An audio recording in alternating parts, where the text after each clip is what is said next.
Cela fait des mois que je n'ai pas reparlé du parcours chaotique de Lil Nas X. Pourtant, derrière son ascension fulgurante se cache une réalité bien plus sombre. Souvenez-vous, il surgit de nulle part et, avec seulement $30 pour acheter un beat, il crée l'un des plus grands hits de tous les temps, Old Town Road. Un morceau publié en indépendant, presque en secret, sur SoundCloud, et qui allait bouleverser sa vie. Then I found this beat on YouTube, which is the Old Town Road beat by this guy named Young Keo. And I made this song. It was like a loner cowboy running away from everything. And Old Town Road is like this path of success and like, you know, we want to continue on this. Il a enchaîné les succès, un hit après l'autre. Mais étrangement, chaque fois qu'un de ses titres explosait, une nouvelle polémique surgissait comme par magie. À tel point que beaucoup se demandaient si ces scandales n'étaient pas devenus, pour lui, un outil de promotion. So what would you call what you do? Trolling, marketing, what is it? It's all of it. It's all of it. It's trolling, it's marketing. It works. Anybody that's pissed off are the exact people that need to be pissed off, you know? Et lorsque c'est cette stratégie qui devient le moteur pour attirer l'attention. This is about much more than shoes. Mr. Nas X, are you gay? Mais avec le temps, tout ça finit par perdre de son impact. Ce qui choquait hier ne surprend plus aujourd'hui. L'effet de surprise disparaît, et peu à peu, le public cesse de prêter attention à ce type qui, seul dans son coin, multiplie les provocations comme des artifices pour qu'on le regarde encore une fois. On ne peut pas jouer éternellement avec la religion, le sacré et le diable sans que cela finisse par se retourner contre soi. Et c'est exactement ce qui s'est produit début 2024, lorsqu'il a dévoilé son single J-Christ, censé annoncer un album majeur. Le résultat? Un flop monumental, pire encore, un titre qui a même agacé ses fans les plus occasionnels. On top of that, like seeing like actual fans like turn and say like, "Oh, why is he doing this? Why does he keep messing with these people?" But I also didn't mean to like mock. This wasn't like a fuck you to you people, fuck you to the Christians. Like, you know, it was not that. À partir de là, la sentence est tombée. Sa maison de disques a tout simplement décidé de ne plus travailler avec lui. Sa présence dans l'industrie du divertissement s'érodait, presque jour après jour. Et c'est précisément à ce moment que les choses ont commencé à se fissurer à l'intérieur. Lil Nas X s'est retrouvé confronté à une véritable crise d'identité.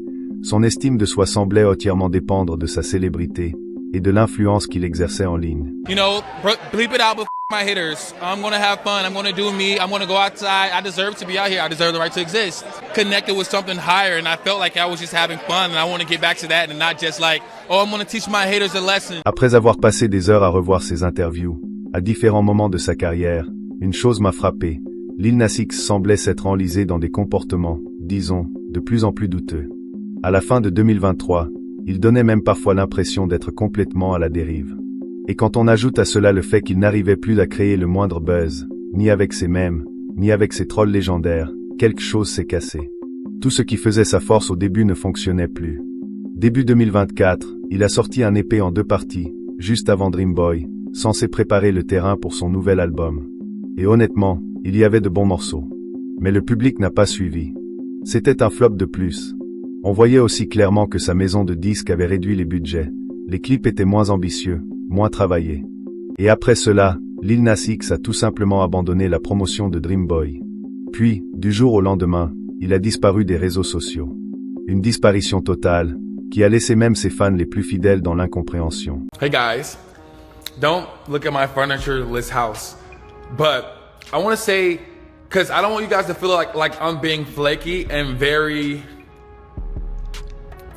all over the place, but I was for a long time, you know. These last few years were pretty difficult for me. They have been pretty difficult for me, and I'm just now like arriving to this place of feeling confidence. And most of all, I really want to make sure I have fun this time around. I don't think I got to have as much fun doing the Montero era because I was more overly focused on, I don't know, making sure the songs did well. And that's what the fucking Dream Boy era is gonna be. We are fucking coming. Monterey, we are fucking coming. I have the fucking songs. I have the fucking music. I have the fucking vision. You guys need to sit patiently. You've waited this far. We waited this long. Let's fucking keep going. Même à ce moment-là, il semblait totalement à côté de la plaque, et on était seulement en février.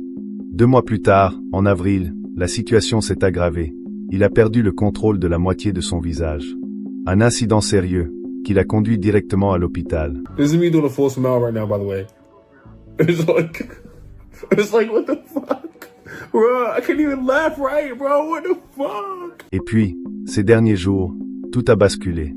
Après des mois de silence complet, Lil Nas X est réapparu sur Internet, mais pas du tout comme on s'y attendait. Il s'est mis à poster des messages étranges sur Instagram, adoptant même un nouveau nom, la Reine Madeleine. Sur ces photos, on voit ce qui ressemble à un Airbnb vide, ou une location de vacances complètement impersonnelle. Des affaires éparpillées partout, des œuvres d'art posées au hasard. Franchement, on dirait quelqu'un qui a dû quitter un endroit en urgence, ramasser ce qu'il pouvait, tout jeter dans une voiture, et se réfugier là, provisoirement. Regardez-moi ça, son ordinateur, son matériel musical. On dirait l'installation d'un rappeur en galère, forcé d'improviser un studio dans un coin de salon. Et pour couronner le tout, il a publié une photo étrange accompagnée de la légende. Oh non, elle est devenue folle. C'est complètement surréaliste. Et ce n'est pas tout, il a carrément sorti plusieurs singles de son nouvel album, de son propre chef. Autant dire que sa maison de disques ne va pas apprécier. On dirait presque une crise d'ado tardive, et ce n'est pas la première fois qu'il sort des morceaux sans prévenir qui que ce soit. Après des années de tension, ce geste parle de lui-même. Et puis, il y a cette vidéo. Une vidéo tellement étrange qu'elle soulève encore plus de questions. I want to live. I want to fight. I want to live. I want this life. I want to go. I want to run. I want to live. I want this life. Oh, life. Oh, life. Oh, life. Oh, life. Oh. Et tout cela semblait le pousser vers une chute totale. Dans la vidéo que j'ai vue, il avait l'air complètement hors de contrôle. On l'aperçoit dans les rues de Los Angeles, vêtu uniquement d'un slip blanc et de bottes de cow-boy, errant comme un personnage perdu au milieu de la ville. Le tout donne l'impression que quelqu'un a littéralement perdu pied. Don't be late to the party tonight. Where at? You know where it's at. No. Go ahead, babe. No. Didn't I tell you to put the phone down? Uh-oh, somebody's gonna have to pay for that. I am serving you, and you better be at that party tonight. Et ça a continué un bon moment. Lil Nas X se pavanait dans la rue, fredonnant ce même air étrange, comme s'il offrait un véritable spectacle improvisé. Il donnait l'impression d'être complètement ailleurs, presque comme un personnage sorti d'un jeu vidéo. La première fois que j'ai vu ça, j'ai tout de suite pensé à une sorte de promo scandaleuse pour l'album à venir. Après tout, connaissant son passé, on peut comprendre qu'il aime repousser les limites, mais voir ça en pleine rue, sur Ventura Boulevard à Los Angeles, reste complètement déconcertant. Peu importe l'heure, 4 heures du matin, il n'y avait que lui et la personne qui le filmait. Pas de voiture, pas de bus, pas de passants. Tout semblait étrange, presque orchestré, ou peut-être le signe d'un véritable malaise. Des témoins ont signalé un homme errant dans les rues de Studio City, apparemment nu. La police est intervenue et il aurait eu des difficultés lors de l'arrestation. Selon certains rapports, il aurait été conduit à l'hôpital par précaution. TMZ a même rapporté qu'il avait été placé en détention provisoire. Les informations officielles restent cependant limitées. Cette situation pose beaucoup de questions. Est-ce un rituel d'humiliation? Une psychose liée à la drogue? Ou juste un coup de pub très extrême? Peut-être un peu des deux. Il semblerait aussi que ses finances soient affectées par ces problèmes, et sa maison de disques ne veut plus rien avoir à faire avec lui depuis plus d'1 an, ce qui complique la sortie de sa musique. Pour lui, la situation pourrait devenir encore plus difficile. C'est une leçon assez claire, perdre la raison, son équilibre et sa lumière pour la célébrité, l'argent et le pouvoir des réseaux sociaux, ça a un prix très lourd. L'industrie musicale peut être impitoyable. Et ce qui est triste, c'est qu'au début, on voyait cette étincelle dans ses yeux, cette joie pure de voir son rêve se réaliser. Aujourd'hui, elle semble disparue. Alors, que faut-il penser? Est-ce juste un coup de communication pour redevenir pertinent, ou est-ce un véritable problème personnel? La vérité se situe probablement quelque part entre les deux. Quoi qu'il en soit, merci d'avoir regardé cette vidéo. N'oubliez pas de liker, de vous abonner et de soutenir les artistes qui traversent des périodes difficiles. À bientôt, et paix à tous.